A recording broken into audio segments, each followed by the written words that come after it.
살아계신 아버지 하나님, 감사합니다. 오늘도 우리에게 예배할 수 있는 귀한 한 날, 또 이 날을 살아갈 수 있는 호흡과 생명을 주심을 감사드립니다. 여호와를 경외하며 그의 길을 걷는 자마다 복이 있도다 말씀하여 주셨사오니, 약속하신 말씀대로 이 시간을 복되게 하사 우리 모두에게 한량없는 하나님의 은혜가 채워지게 하시고, 우리의 모든 잘못된 삶을 하나님께로 돌이키며 주를 위한 영광의 삶을 결단할 수 있는 복된 시간 될 수 있도록 성령 하나님께서 이 시간을 주관하여 주시옵소서. 부족한 종의 입술을 주께서 주정하사 사람의 말과 지혜를 전하지 아니하게 하시고, 오직 거룩한 하나님의 말씀만 바르게 수종될 수 있도록 도와 주시옵소서. 홀로 영광받아 주시고 하나님의 뜻이 우리 가운데 이루어지는 은혜의 시간 되게 하옵소서. 감사드리며 예수님의 이름으로 간절히 기도드립니다. 아멘. 오늘 본문 말씀 속에서 다윗은 하나님을 향한 위대한 신앙을 고백하고 있습니다. 그가 고백하고 있는 그 위대한 신앙의 고백이 저와 여러분의 신앙의 고백이 되기를 간절히 소망합니다. 시편 24편은 시편 분류상 하나님을 향한 그 신앙의 고백을 담은 노래의 시, 찬양시로도 분류할 수가 있고요. 동시에 장차 오실 예수 그리스도를 예표하는 메시아의 시로도 분류할 수가 있습니다. 먼저 다윗은 이 시를 통해서 하나님께 어떤 신앙을 고백하고 있습니까? 1절 말씀 제가 봉독하겠습니다. 땅과 거기에 충만한 것과 세계와 그 가운데 사는 자들은 다 여호와의 것이로다. 아멘. 즉 이 세계가 누구의 것인지를 분명하게 고백하고 있는 것입니다. 오늘 1절 말씀에 이 우주 만물, 이 세계가 누구의 것이라고 고백하고 있습니까? 바로 여호와의 하나님의 것이라고 고백하고 있는 것입니다. 왜 이 세계가 여호와 하나님의 것입니까? 오늘 2절 말씀에는 드러나 있지 않지만 사실 왜냐하면이라는 접속사가 기록되어져 있습니다. 왜 여호와 하나님의 것인가? 2절 말씀에 보니까 여호와께서 그 터를 바다 위에 세우시며 강들 위에 건설하셨도다. 아멘. 여호와 하나님께서 이 세계의 터를 만드셨기 때문에, 이 세계를 창조하신 분이 바로 여호와 하나님이시기 때문에 이 세계가 바로 여호와의 하나님의 것이다 라는 것입니다. 사실 이 사실은 여호와라는 그 이름을 통해서도 우리는 충분히 알 수가 있습니다. 여호와라는 그 이름의 뜻이 무엇입니까? 바로 스스로 계신 자, 바로 자존자라는 의미이죠. 즉 하나님을 제외한 모든 우주 만물은 스스로 존재할 수 있는 것들이 아닌 것입니다. 모든 만물은 창조된 피조세계일 뿐이고 이를 만드신 분이 계시는 것이지요. 만물의 주인이 있으시다는 것입니다. 바로 여호와 하나님이신 것입니다. 우리 하나님께서는 만물을 창조하시고 지금까지 앞으로도 그 만물을 그의 섭리대로 다스리시고 운용하시는 분이신 것입니다. 이 세상에 주권자가 없는 것이 아니라 이 세상의 주인, 이 세상의 주권자가 있다라는 것입니다. 바로 여호와 하나님인 줄 믿습니다. 사실 우리가 가지고 있는 성경은 이 놀라운 신앙의 고백을 선포하는 것으로 시작되고 있습니다. 이 세계의 주인이 있음을 선포하는 것으로, 이 우주 만물을 만드신 분이 있음을 선포하는 것으로, 그리고 우리에게 일어나는 모든 일들과 형상과 그리고 상황을 섭리하고 다스리는 주권자가 있음을 선포하는 것으로 이 성경 말씀은 시작되고 있다라는 것입니다. 우리가 잘 아는 창세기 1장 1절 말씀 우리 함께 봉독하겠습니다. 태초에 하나님이 천지를 창조하시니라. 아멘. 이 사실은 8절과 10절에서 반복하고 있는 질문, 우리 인생들이 반드시 기억해야 할 내용이기도 한, 우리를 또 창조하신 목적과도 연관되어 있는 질문, 바로 영광의 왕이 누구시냐라는 질문에 대하여 진실로 이 땅에서 홀로 영광 받으셔야 될 분이 누구인지를 우리에게 분명하게 증거하고 있다라는 것입니다. 우리 이 우주 만물이 인정해야 할 참된 주인이 누구이신지, 이 땅을 살아가는 모든 인생들이 참으로 자랑하고 칭송하고 또 찬양해야 될 그 존재가 누구인지를 분명하게 가르쳐주고 있다라는 것입니다. 누구이십니까? 바로 여호와 하나님이라는 것입니다.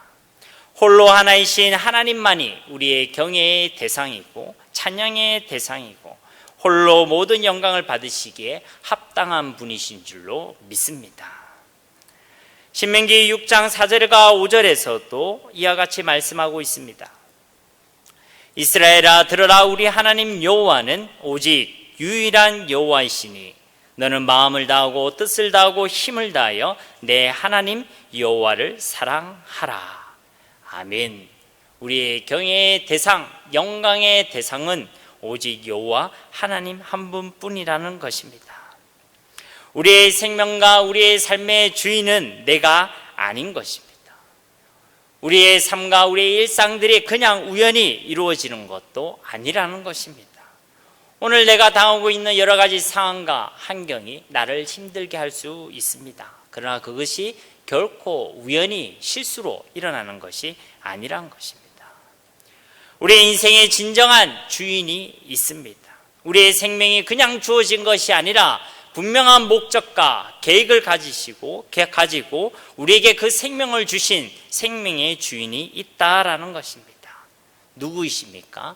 바로 여호와 하나님이라는 것입니다. 우리의 인생의 주인이 있다라는 것을 아는 사람이 진짜 복된 사람인 줄 믿습니다. 마태복음 16장 16절에 보면 베드로가 이와 같이 고백합니다. 주는 그리스도시요 살아계신 하나님의 아들이십니다. 예수님을 주라고 고백했다라는 것입니다. 예수님이 어떤 반응을 보이셨습니까? 바요나 시몬아, 내가 복이 있도다. 인생의 주가 있음을 아는 사람, 그분이 누구인지를 아는 사람이 진짜 복되다라는 것입니다. 그리고 인생의 주인이 누구인지를 아는 사람은 그 대상을 위하여, 그 주인을 위하여 살아가게 되어 있습니다. 종으로서 주인을 위하여 살아간다는 것은 결코 어색한 일이 아닙니다. 당연한 일인 것이죠. 그렇게 하나님께서 우리의 주가 되시고 우리는 우리의 주를 위하여 살아가는 것, 바로 이것이 하나님의 질서고 우리를 향한 하나님의 방법이며 우리에게도 지혜와 능력이 되는 삶인 줄로 믿습니다. 로마서 14장 7절로부터 9절에 보면 바울이 이와 같은 신앙의 고백을 드리고 있습니다. 우리 중에 누구든지 자기를 위하여 사는 자가 없고 자기를 위하여 죽는 자도 없도다. 우리가 살아도 주를 위하여 살고 죽어도 주를 위하여 죽나니 그러므로 사나 죽으나 우리가 주의 것이로다. 이를 위하여 그리스도께서 죽었다가 다시 살아나셨으니 곧 죽은 자와 산 자의 주가 되려 하심이라. 아멘. 우리가 누구의 것이라고 고백하고 있습니까? 우리가 다 주의 것이로다. 그렇기 때문에 바울은 어떤 삶을 결단하고 있습니까? 내가 죽어도 주를 위하여 죽고 내가 살아도 주를 위하여 살겠노라 라고 그가 고백하고 있는 것입니다. 예수님 역시도 내가 죽은 자와 산 자의 주가 되기 위하여 그가 죽으심과 부활의 사건 가운데 계셨음을 우리 가운데 증거하고 계시는 것입니다. 이것이 우리를 향한 가장 큰 사랑과 은혜인 것입니다. 주님이 우리의 주가 되시고 우리가 주의 것이 되어 주를 위하여 살아가는 것이 가장 큰 복인 줄로 믿습니다. 주님이 우리를 위하여 죽으시고 우리를 위하여 살아가신 것처럼 우리 역시도 주를 위하여 살아가고 또 주를 위해 죽는 것이 하나님의 소원임을 기억하는 저와 여러분이 되기를 간절히 소망합니다. 이것을 아는 사람은 주를 위해 살아가겠지요. 오직 여호와 하나님의 영광을 위하여 살아가는 것입니다. 영광을 오직 하나님께만 돌리며 살아가는 것이죠. 이런 사람은 결코 자기를 자랑하지 않습니다. 내가 뭘 했다, 내가 무엇을 이루었다 하지 않는다라는 것입니다. 자기에게 결코 영광을 돌리지 않습니다. 자기의 유익을 구하지도 않습니다. 오히려 자기를 부인하고 오직 주의 십자가만을 자랑하는 것입니다. 1세기경에 로마 군인들에게 구호가 있었습니다. 라틴어로 말하자면 프로레게라는 구호였습니다. 바로 왕을 위하여라는 의미입니다. 당시 로마는 황제 숭배 사상 가운데 있었습니다. 그래서 왕이라고는 시저 한 사람밖에 없었고 그 황제를 숭배하고 그를 위하여 살아가는 것이 로마 시민의 구호였다라는 것입니다. 그러나 그 가운데서도 그리스도인들은 시저가 아니라 진정한 왕이 있음을 고백하였고 그 진정한 왕 앞에 프로레게를 외쳤던 것입니다. 그러니 당시 로마에서는 이런 그리스도인들을 가만히 둘 리가 없겠지요. 시저가 아닌 다른 왕을 언급하고 그 앞에서 프로레게 왕을 위하여라며 충성을 서약하고 있으니 그들이 그리스도인들을 가만히 둘 리가 없었을 것입니다. 그렇지만 당시 그리스도인들은 그 어떠한 고난과 핍박 가운데서도 진정한 왕이 계심을 고백했습니다. 그리고 그 왕 앞에 프로레게를 외치며 왕을 위하여를 외치며 우리의 진정한 왕 앞에 충성을 서약했던 것입니다. 오늘날 우리가 살아가는 이 시대에도 여러 가지가 왕이 될 수 있습니다. 물질이 왕인 사람은 아마 물질을 위하여, 돈을 위하여라고 외치며 살아갈 것입니다. 권력과 명예가 왕이라 생각하는 사람은 권력과 명예를 위하여라고 그 앞에 충성을 다하며 살아가게 되겠지요. 자기 자신이 왕이고 주인이라 생각하는 사람은 틀림없이 자신을 위하여라고 외치며 살아가게 될 것입니다. 사랑하는 여러분, 우리의 왕이 누구이십니까? 우리를 창조하시고 지금 우리의 모든 것을 허락하신 우리의 진정한 왕, 우리의 진정한 주인이 과연 누구이십니까?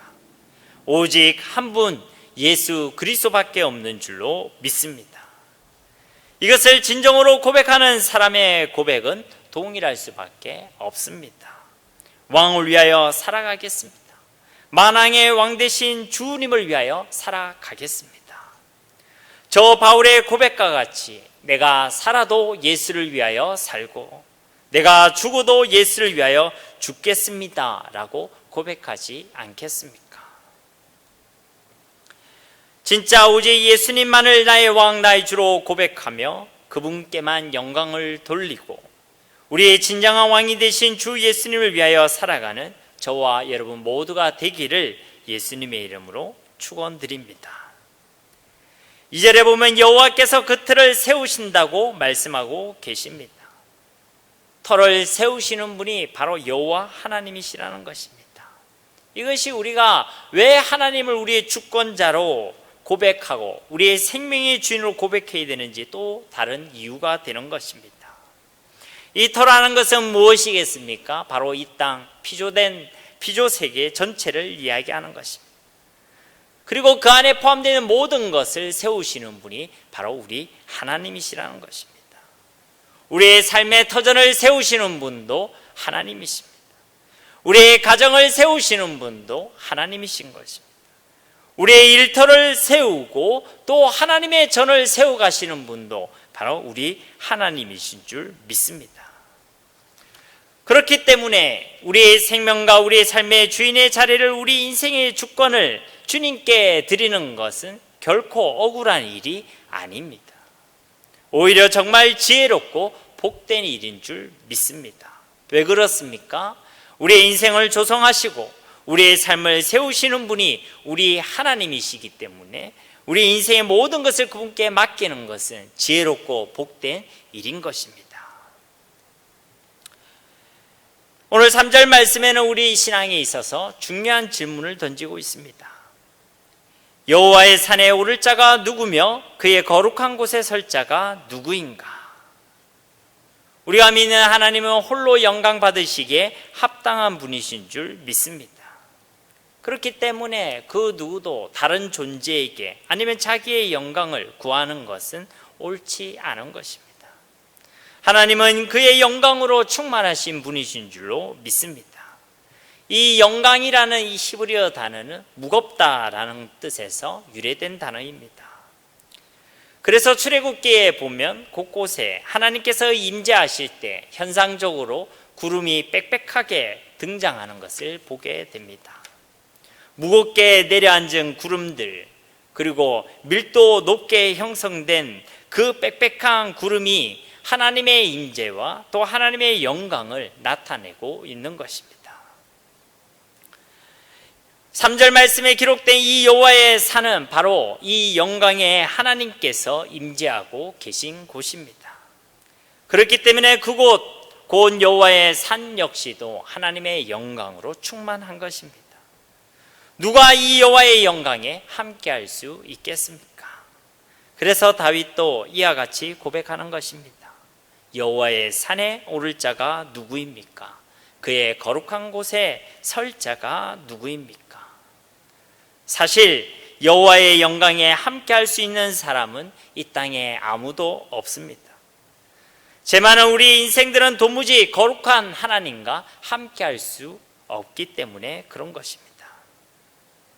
우리의 생각과 마음 그리고 우리의 삶 가운데 얼마나 많은 악한 것들과 제약된 것들이 있는지 모릅니다. 그런 제약된 존재로는 매일의 삶 가운데 죄를 먹고 마시고 죄를 배설하는 그러한 삶으로는 도무지 거룩하신 하나님을 만날 수가 없는 것입니다. 그러니 하나님이 없는 인생, 하나님께서 떠나가셔서 하나님이 함께 하시지 않는 인생, 하나님의 맹렬한 심판 말고는 기다릴 것이 아무것도 없는 그런 절망의 인생이 바로 우리의 인생이었던 것입니다. 그러니 늘 이 땅을 혼자 외로이 살아가는 듯한 느낌을 받게 되는 것입니다. 어디를 둘러봐도 하나님의 함께 하심이 보이지 않습니다. 하나님의 인도하심이 보이지 않는 것입니다. 이것은 당연한 것입니다. 왜 그렇습니까? 죄의 사건 사망이라. 죄는 하나님과의 분리를 야기하기 때문에 그런 것입니다. 여호와 하나님이 계신 곳이 곧 하나님의 나라입니다. 하나님이 나와 함께 하시면 내 안에 하나님의 나라가 이루어지는 것입니다. 찬송가 가사처럼 주가 계신 그곳이 그 어디나 하나님 나라가 되는 것입니다. 하나님이 우리의 가정에 함께 하시며 우리의 가정이 하나님의 나라가 되어지는 것입니다. 이런 하나님의 나라는 누구나 갈 수 있는 곳이고 또 누구나 누릴 수 있는 곳입니다. 그렇지만 이 하나님의 나라는 아무나 갈 수가 있는 것은 아닙니다. 아무나 하나님의 나라를 누릴 수 있는 것도 아니란 것입니다. 왜냐하면 그곳에 거룩하신 하나님이 계신 곳이기 때문에 그렇습니다. 그 하나님 나라에 가득 찬 영광은 아무나 함께 할 수 있는 것이 아닙니다. 그렇기 때문에 사실 이 3절의 질문과 이 신앙의 고백 내용 안에는 사실은 그 누구도 여호와의 산에 오를 자가 없다는 의미 역시도 내포되어 있는 것입니다. 세상에 그 누구도 하나님의 영광에 참여할 자격이 없음을 이야기하고 있는 것입니다. 세상에 그 어떤 똑똑한 사람도 또 세상에 그 어떤 선하고 착한 사람도 또 세상에 그 어떤 돈이 많고 힘을 가진 사람도 하나님을 만날 수 없다라는 것입니다. 그 천국의 영광과 의와 희락과 평강을 함께 공유하고 함께 누릴 수가 없다라는 것입니다. 이유야 분명한 것입니다. 3절 말씀처럼 여호와 하나님께서는 거룩하시고 우리 모든 인생은 죄인이기 때문에 그런 것입니다. 우리가 잘 아는 로마서 3장 23절 말씀에도 모든 사람이 죄를 범하였음에 하나님의 영광에 이르지 못하더니 무엇이라 기록되어져 있습니까? 모든 사람이 죄인이다. 그렇기 때문에 이 땅의 모든 사람은 하나님의 영광에 이르지 못한다라고 증거하고 있는 것입니다. 출애굽기 19장에 보면 하나님께서 시내산에 임재하시는 장면이 등장합니다. 이 말씀 안에 있는 이 시내산을 오늘 본문 말씀대로 표현하자면 바로 하나님의 임재가 있는 그곳 여호와의 산이 되겠지요.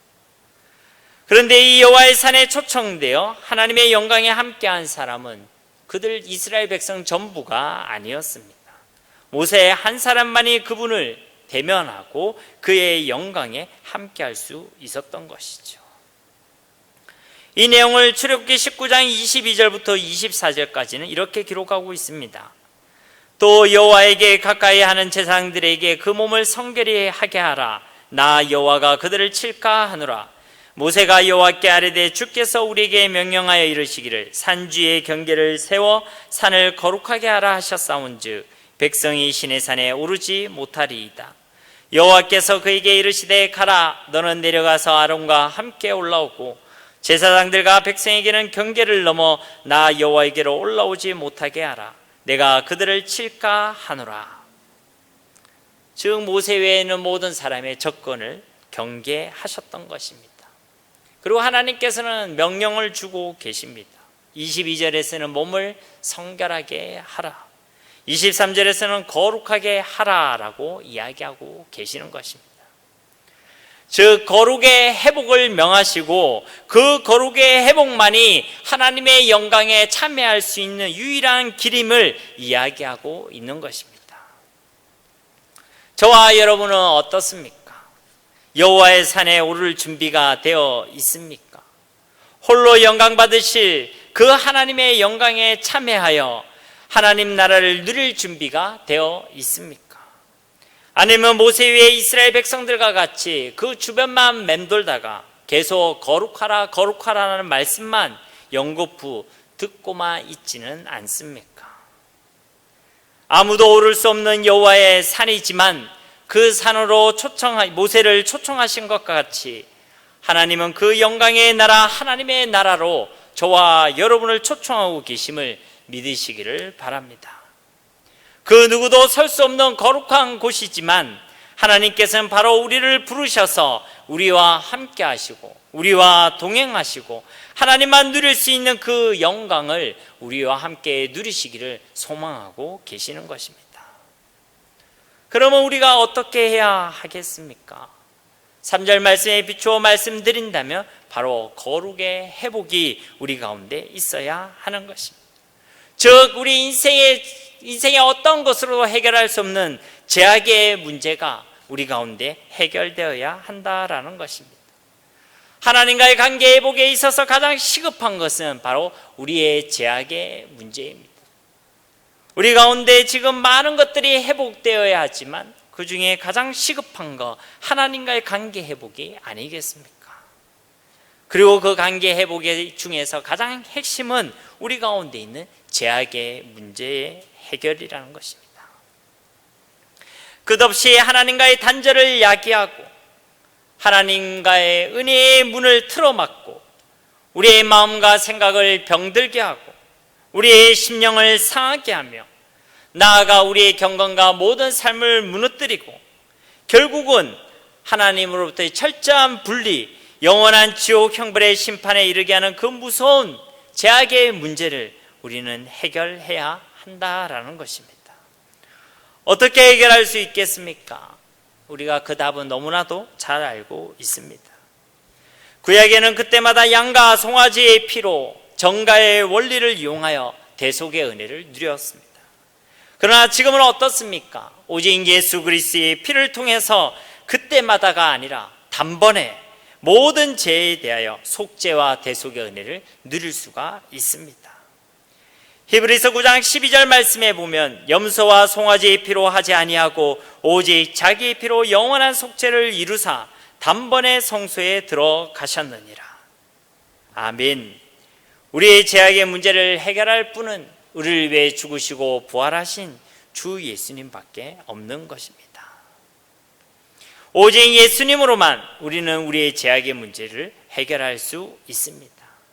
우리가 잘 아는 로마서 8장 1절과 2절 말씀 우리 함께 봉독하도록 하겠습니다. 그러므로 이제 그리스도 예수 안에 있는 자에게는 결코 정죄함이 없나니 이는 그리스도 예수 안에 있는 생명의 성령의 법이 죄와 사망의 법에서 너를 해방하였음이라. 아멘. 저와 여러분에게는 주 예수님이 있습니다. 더 이상 죄 가운데서 실패한 인생 가운데 머물러 있을 필요가 없다라는 것입니다.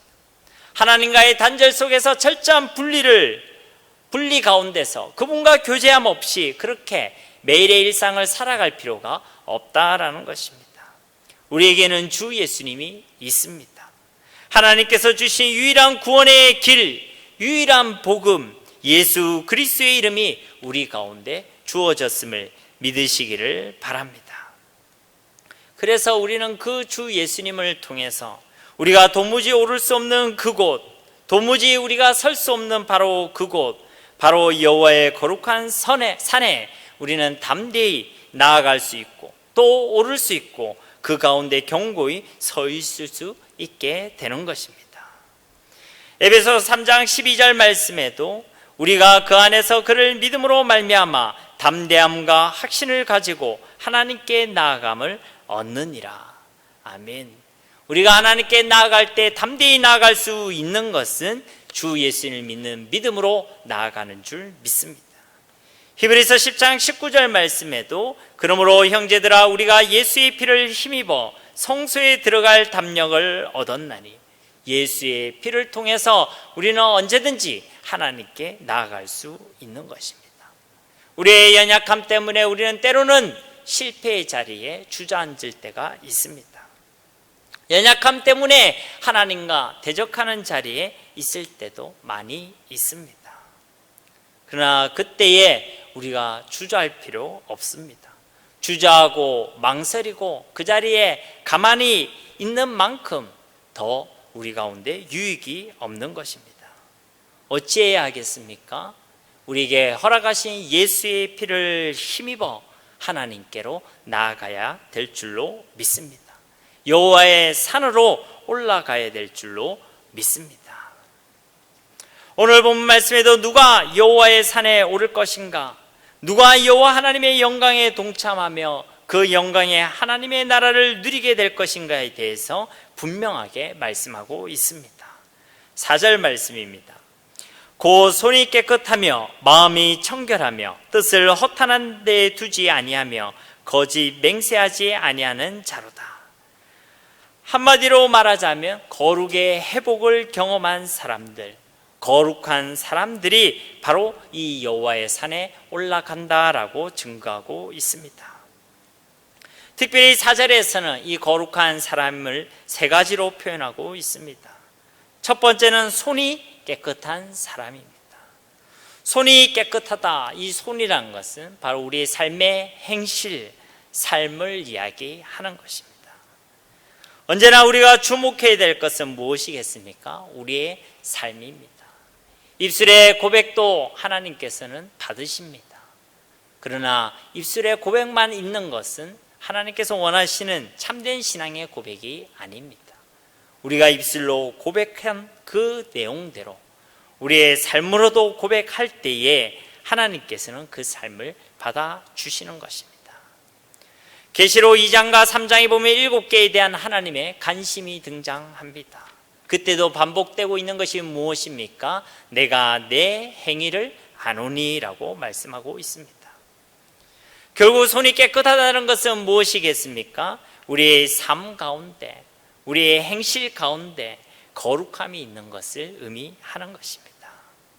구약의 제사장들도요, 성막에서 하나님께로 나가기 전에 영적 정결의 상징으로 놋대 앞에서 자신의 손과 발을 씻었습니다. 하나님께 나아갈 때 정결함과 거룩함은 기본이라는 것이죠. 이 거룩이라는 것은 구별을 의미하는 것입니다.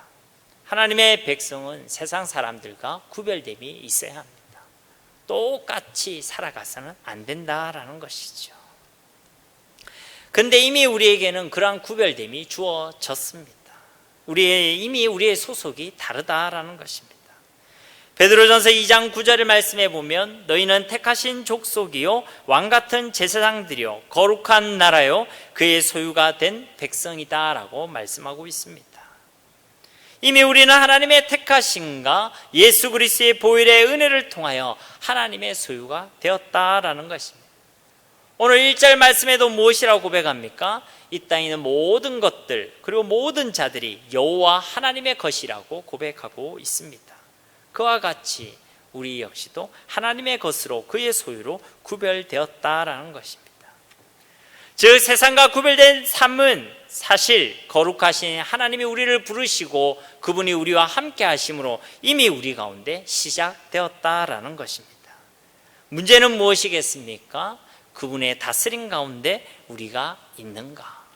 우리 속에 함께 하신 그분의 다스림을 우리가 적극적으로 받아들이고 그분을 진정한 우리 인생의 주인으로 믿고 고백하고 있는가? 그것이 중요한 것입니다. 사실 거룩이라는 이 열매는 제 본성을 가진 우리가 맺을 수 있는 열매가 아닙니다. 우리 가운데는 끊임없이 죄를 뿜어내고 죄의 열매를 맺는 것이 우리가 가진 본성이라는 것이죠. 그렇지만 우리가 거룩하신 하나님의 소유가 되어져서 거룩하신 하나님의 다스림 가운데 있을 때 우리는 비로소 그분의 성품을 드러낼 수 있는 것입니다. 내가 거룩해져서 나의 거룩한 성품을 드러내는 것이 아니라 내 안에 계신 그 주님으로 충만할 때 그 주님의 거룩한 성품, 성령의 열매들이 맺어지고 드러나게 된다라는 것입니다.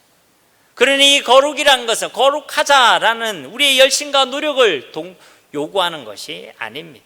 먼저는 전적인 하나님의 은혜인 것입니다. 하나님께서는 우리를 이미 거룩하게 하신 줄로 믿습니다. 그럼 이제 우리는 아무것도 안 해도 되는 것입니까? 아니지요.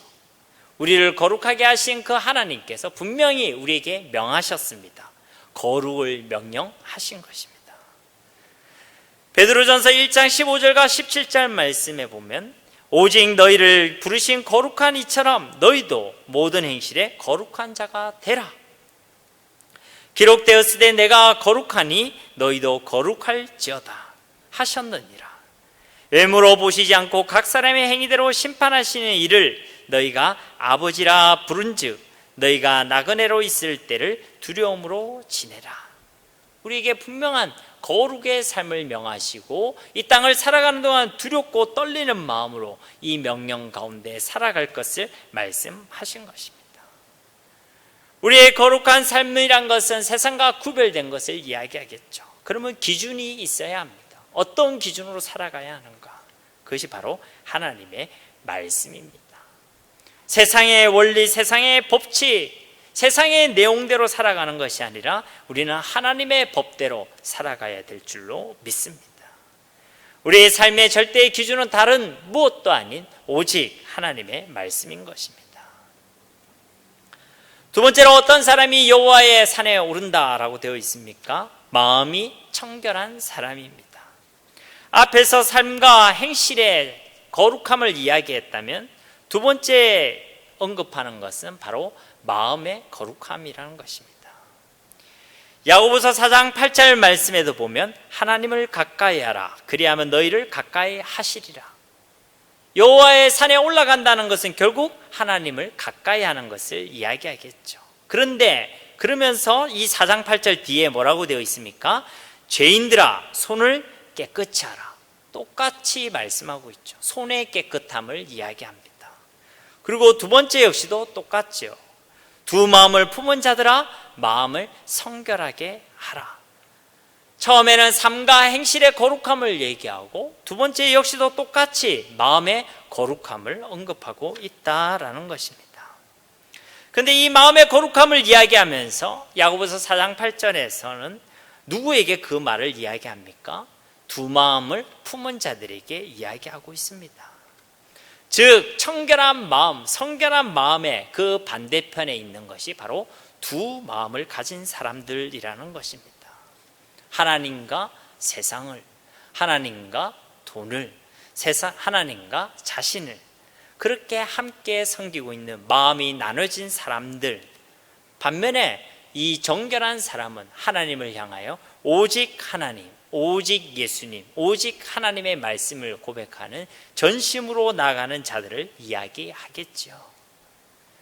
즉 청결한 마음이라는 것은 마음의 정결함, 곧 야고보서의 표현처럼 두 마음을 품지 않는 것을 이야기합니다. 예수님께서도 하나님과 재물을 겸하여 섬길 수 없다 했고 그리스도와 벨리알이 어찌 함께 멍에를 매겠냐라고 말씀하셨습니다. 이렇게 두 마음을 품지 않는 사람들이 바로 여호와의 산에 올라간다라는 것입니다. 마태복음 5장 8절 말씀에도 마음이 청결한 자가 복이 있나니 그들이 하나님을 볼 것이다 라고 말씀하고 있습니다. 그런데 이 4절 말씀을 자세히 보면요, 마음이 청결하다라는 말씀과 뜻을 허탄한 데에 두지 않는다라는 이 말씀이 서로 다른 말씀처럼 별개의 말씀으로 보입니다. 그런데 원어적으로 보면 이 두 문장은 별개의 문장이 아닙니다. 관계사를 통해서 연결된 하나의 문장이라는 것이죠. 그래서 세 가지로 표현한다라고 말씀드린 것입니다. 즉, 이 마음의 청결함이라는 것은 그 마음을 허탄한 데에 두지 않는 것을 의미하는 것입니다. 허탄한 데라는 것은 바로 헛된 것, 그리고 헛된 우상을 의미합니다. 그래서 세번역 성경에는 이를 헛된 우상에게 마음이 팔리지 않는 사람, 쉬운 성경에는 헛된 것에 마음을 쏟지 않는 사람이라고 각각 번역했습니다. 이 땅의 것은 결코 영원하지 않습니다. 우리가 보는 아침 안개와 같이 이내 사라질 것들입니다. 이러한 헛됨을 표현하는 대표적인 히브리어 단어가 무엇입니까? 바로 헤벨이라는 단어입니다. 안개나 증기와 같다라는 것입니다. 전도서 12장 8절 말씀을 보면 전도자가 이르되 헛되고 헛되도다, 모든 것이 헛되도다. 이 구절을 표현하면 이런 것입니다. 전도자가 이르되 안개와 같고 증기와 같다, 모든 것이 다 안개와 같다, 눈에 보이지만 이내 사라질 것들이다 라는 말씀인 것입니다.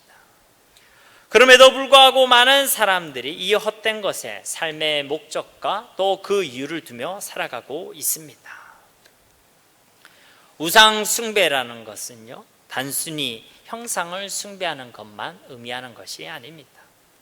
하나님보다 더 우선순위를 두는 것, 하나님보다 더 마음을 쏟는 것, 하나님보다 더 많이 관심을 가지고 생각하는 것, 그렇게 하나님보다 더 사랑하고 더 즐거워하는 것이 바로 우상 숭배인 것입니다. 헛된 것에 우리의 마음과 생각을 빼앗기는 것이 바로 우상 숭배라는 것입니다. 그런 헛된 것에, 헛된 우상에 뜻을 두지 않고 마음을 빼앗기지 않는 것이야말로 바로 마음의 청결인 것입니다. 이와 같이 두 마음을 품지 않는 정결한 마음을 가진 자, 이 땅의 헛된 것에 그 뜻을 두지 않고 마음을 빼앗기지 않는 자, 그런 마음이 청결한 사람만이 여호와의 산에 올라가 그 놀라운 하나님의 나라의 영광과 승리를 누릴 수가 있는 것입니다. 세 번째로, 어떤 사람이 여호와의 산에 오를 수가 있겠습니까? 거짓 맹세하지 아니하는 자가 여호와의 산에 오를 수 있습니다. 첫 번째가 삶과 행동의 거룩함이었다면 두 번째는 마음과 신앙의 거룩함이었고, 이제 세 번째는 바로 우리 입술의 말의 거룩함을 이야기하고 있습니다. 하나님께서 우리의 입술로부터 나오는 거짓말을 정말 싫어하십니다. 왜 그렇겠습니까? 이 거짓말이라는 행위 자체가 마귀적인 것이기 때문에 그렇습니다. 요한복음 8장 44절 말씀에 보면 너희는 너희 아비 마귀에게서 났으니 너희 아비의 욕심대로 너희도 행하고자 하느니라. 그는 처음부터 살인한 자요 진리가 그 속에 없으므로 진리에 서지 못하고 거짓을 말할 때마다 제 것으로 말하나니 이는 그가 거짓말쟁이요 거짓의 아비가 되었습니다. 처음부터 거짓말쟁이고 거짓의 아비가 되고 도무지 진리에 서지 못해서 거짓말만 밥 먹듯이 하는 존재, 진리를 말할 수 없는 존재가 바로 마귀라는 것입니다. 이처럼 거짓말이 악한 것이고 마귀적인 것이기 때문에 거짓 증언에 관해서 십계명에서도 하나님께서는 2개의 명령을 통해서 이를 금하셨습니다. 세 번째 계명인 출애굽기 20장 7절 말씀에 너는 내 하나님 여호와 이름을 망령되게 부르지 말라. 거짓되게 하나님의 이름을 이용하지 말라라는 것입니다. 9번째 계명에서도 출애굽기 20장 16절 말씀에 내 이웃에 대하여 거짓 증거하지 말라. 그러니까 하나님에 대해서도 사람에 대해서도 거짓말하는 것을 하나님께서 싫어하신다라는 것입니다. 하나님에 대해서 거짓으로 맹세하는 것을 하나님은 싫어하시는 것입니다. 거짓으로 결단하고 그냥 결단과 서원으로 끝나버리는 것을 하나님은 싫어하신다라는 것입니다. 우리는 누구나 다 연약한 존재 아니겠습니까? 그래서 우리는 많은 실수와 또 죄악 가운데 살아가게 됩니다. 그때마다 우리는 어김없이 우리의 양심의 법, 또 성령의 법에 의해서 하나님께 회개 기도를 드리죠. 그리고 뭐라 얘기하겠습니까? 앞으로 똑바로 살겠습니다. 하나님 용서해 주세요. 똑바로 살게 도와주세요. 그렇게 하나님께 간구하지 않겠습니까? 근데 그때뿐인 것입니다. 그렇게 새로운 삶, 영광의 삶을 결단했는데, 하나님 앞에 그렇게 서원했는데 결국은 우리 다시 돌아가는 것이죠. 물론 우리는 다시 예수님의 이름을 붙들고 하나님께로 돌아오면 됩니다. 그러나 그 자체를 하나님은 기뻐하시지는 않습니다. 우리가 하나님께 결단했던 것들, 하나님께 서원했던 것들, 하나님 그것을 지켜나가기를 하나님은 기뻐하시는 것입니다. 민수기 30장 2절 말씀에도 사람이 여호와께 서원하였거나 결심하고 서약하였으면 깨뜨리지 말고 그가 입으로 말한 대로 다 이행할 것이라 라고 말씀하셨습니다. 아홉 번째 계명에서도 말씀하셨듯이 하나님은 우리의 이웃에게 거짓말하는 것을 싫어하십니다. 거짓으로 형제 사이를 이간하고 거짓으로 거짓 증언해서 남에게 피해를 주고 하는 것을 싫어한다라는 것입니다. 우리는 참 간사해서 자기의 유익과 그 순간의 위기를 모면하기 위해서 많은 거짓을 우리의 입에 담을 때가 있습니다. 그러나 그것은 곧 나의 유익이 될지 모르겠지만 다른 사람에게는 피해가 되는 것이고 더 나아가 나에게도 실패가 되게 되는 것입니다. 잠언서 6장 16절과 19절 말씀에 보면 여호와께서 미워하시는 것 곧 그의 마음에 싫어하시는 것이 67가지이니 거짓을 말하는 망령된 증인과 및 형제 사이를 이간하는 자이니라. 이웃에게 거짓 증언하는 것을 싫어하신다라고 말씀하시는 것입니다. 누가 여호와의 산에 오를 수 있겠습니까? 누가 그의 거룩한 곳에 설 수 있겠습니까? 누가 우리 하나님과 가까이 할 수 있겠습니까? 죄인된 우리는 도무지 누릴 수 없는 이 복된 초청 앞에 오늘 4절 말씀은 우리에게 이와 같이 권면하고 있는 것입니다. 죄인들아 손을 깨끗이 하라. 두 마음을 품은 자들아 마음을 청결하게 하라. 우리의 마음과 뜻을 이 땅의 헛된 우상에게 빼앗기지 말라. 그리고 거짓 맹세하지 말라. 우리 입술과 말의 거룩함을 회복하라고 권면하고 있는 것입니다. 바로 이와 같이 예수 그리스도를 통해 이미 거룩해지고 그 생명의 증거로 믿음으로 거룩의 열매를 맺어가는 자들이 하나님의 산, 하나님의 나라를 매일의 삶 가운데 누리는 은혜를 누리게 되는 줄로 믿습니다. 아마 여러분 마음 가운데 이제 한 가지 의문이 들 것입니다. 이제 4절 말씀까지 했는데 도대체 나머지 말씀은 언제 끝나나 하는 걱정이 있겠죠. 그래서 제가 오늘 4절까지 말씀만 준비했습니다. 이제 말씀을 맺도록 하겠습니다. 마지막으로 이사야서 2장 3절 말씀을 함께 보도록 하겠습니다. 이사야서 2장 3절 말씀, 많은 백성이 가며 이르기를 오라 우리가 여호와의 산에 오르며 야곱의 하나님의 전에 이르자. 그가 그의 길을 우리에게 가르치실 것이라. 우리가 그 길로 행하리라 하리니 이는 율법이 시온에서부터 나올 것이요 여호와의 말씀이 예루살렘으로부터 나올 것임이니라. 아멘. 오늘도 주님은 우리를 여호와의 산으로 초청하고 계십니다. 주님의 임재가 있는 곳, 의와 희락과 평강으로 가득한 곳, 하나님의 영광이 가득하며 진리의 말씀으로 다스려지는 온전한 하나님의 나라가 바로 그곳에 있습니다. 주님과의 충만한 교제와 하나님과의 소통이 있는 곳, 늘 우리와 함께 하시는 하나님을 충만히 경험할 수 있는 곳, 온전한 기쁨과 승리가 가득한 그곳으로 우리를 날마다 매 순간 하나님께서는 초청하고 계시는 것입니다. 오라 우리가 여호와의 산에 오르자. 이 말씀이 우리의 진정한 기도의 제목과 또 우리에게 성취되어진 하나님의 약속의 말씀이 되기를 간절히 소망합니다. 비록 우리의 힘으로는 그곳에 오를 수 없지만 우리를 위해 시온의 대로를 열어주신 주 예수님을 통해 우리는 언제든지 담대히 그곳으로 나아갈 수 있습니다. 더 이상 죄악 가운데서 실패와 하나님의 단절을 경험하지 말고 그곳에 주저앉아 있지 말고 주님을 의지하고 십자가를 붙들고 주님께로 더 가까이 나아가기를 소망합니다. 삶과 마음과 입술의 말들의 거룩함을 회복함으로 그렇게 하나님께 나아가야 하는 것입니다. 그 거룩한 산에서 우리를 온전히 회복시켜 주시고 그의 영광으로 우리를 덮어주실 하나님의 은혜와 긍휼을 기대하며 하나님께로 나아가야 하는 것입니다.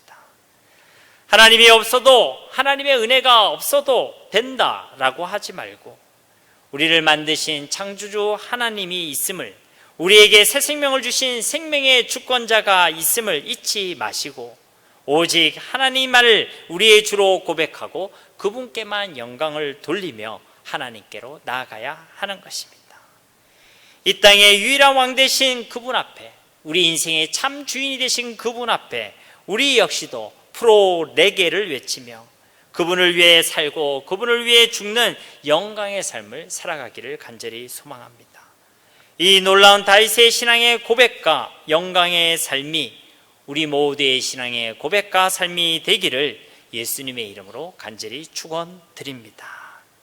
아멘. 이 시간 우리 주신 말씀을 붙들고 하나님께 함께 기도하도록 하겠습니다. 함께 기도하겠습니다. 살아계신 아버지 하나님 감사합니다. 여호와의 산에 오를 자가 누구입니까? 하나님, 우리에게 가지는 어떤 것으로 하나님께 나아갈 수 없습니다. 그곳은 참된 위로와 참된 회복이 있는 곳, 하나님과의 깊은 교제와 또 의와 희락과 평강이 넘치는 곳, 하나님 그곳에서는 참된 행복이 넘치는 곳인데 우리 매일의 삶이 그 하나님의 나라를 맛보며 누리며 살아가는 자들이 되어지기를 소망합니다. 물론 우리가 우리 생명이 다하여 하나님께로 나아갈 때에 우리는 그 나라를 유업으로 받게 되고 또 그것을 누리게 될 것입니다. 그러나 우리가 이 땅을 살아가는 동안에도 그 하나님의 나라를 포기할 수 없음을 고백합니다. 우리에게 허락하시고 우리에게 복으로 주신 그 하나님의 나라가 우리의 매일의 삶 가운데 경험되어지기를 소망합니다. 더 이상 죄 가운데서 하나님과의 단절을 하나님 경험하며 살아가지 아니하게 하시고 우리에게 주신 생명의 복음 예수 그리스도의 이름을 가지고 날마다 하나님께로 나아갈 수 있는 자들 되게 하옵소서. 여호와의 산에 올라갈 수 있는 자들이 되게 하여 주시옵소서. 우리의 가지고 있는 모든 죄와 어둠의 권세와 모든 실패의 영들이 예수 그리스도 앞에 떠나가게 하시고 우리를 온전케 하시고 회복시키시며 하나님의 백성답게 견고히 우리를 세워가시는 하나님의 놀라운 역사를 경험하는 저희 모두가 되게 하여 주시옵소서. 우리에게 주어진 모든 삶과 우리의 일상이 오직 하나님의 주권 속에 놓여져 있음을 고백드립니다. 지금 당하고 있는 우리의 어려움도, 우리가 당하고 있는 아픔과 힘듦과 불편함과 위기도 하나님의 주권 속에 있음을 믿습니다.